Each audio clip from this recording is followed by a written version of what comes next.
জান্নাতে প্রবেশ করব, মিনিমাম কিছু বলেন জামশেদ ভাই।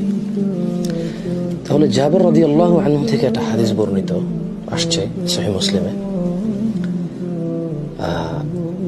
এক ব্যক্তি আল্লাহ নবী সাল্লাল্লাহু আলাইহি ওয়াসাল্লামকে এসে জিজ্ঞেস করলো, আরাআইতা ইযা সাল্লাইতু সালাওয়াতিল মাকতুবাত, বলছি ইয়া রাসূলুল্লাহ, আপনি কি মনে করেন আমি যদি দিনে 5 ওয়াক্ত ফরজ সালাত আদায় করি, ওয়াসুমতু রমাদান, রমাদানের সিয়াম পালন করি, ওয়া আহলালতুল হালাল, হালালকে হালাল হিসেবে জানি, ওয়া হারামতুল হারাম, হারামকে হারাম হিসেবে জানি, আদখুলুল জান্নাহ ইয়া রাসূলুল্লাহ সাল্লাল্লাহু আলাইহি ওয়াসাল্লাম, বলল আমি কি জান্নাতে যাব তাইলে? قال نعم, রাসূল সাল্লাল্লাহু আলাইহি ওয়াসাল্লাম বলেন, হ্যাঁ তুমি জান্নাতে যাবা।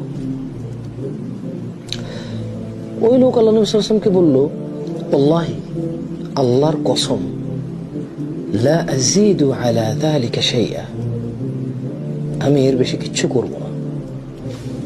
মানে এটা মিনিমাম সে করবে, সেদিনে 5 ওয়াক্ত 17 রাকাত সালাত আদায় করবে, বছরে রমাদান মাসে পূর্ণ সিয়াম পালন করবে, অসুস্থ হলে পরে পুরো করে নেবে, হালালকে হালাল হারামকে হারাম হিসেবে জানবে, এর বেশি কিচ্ছু করবে না সে।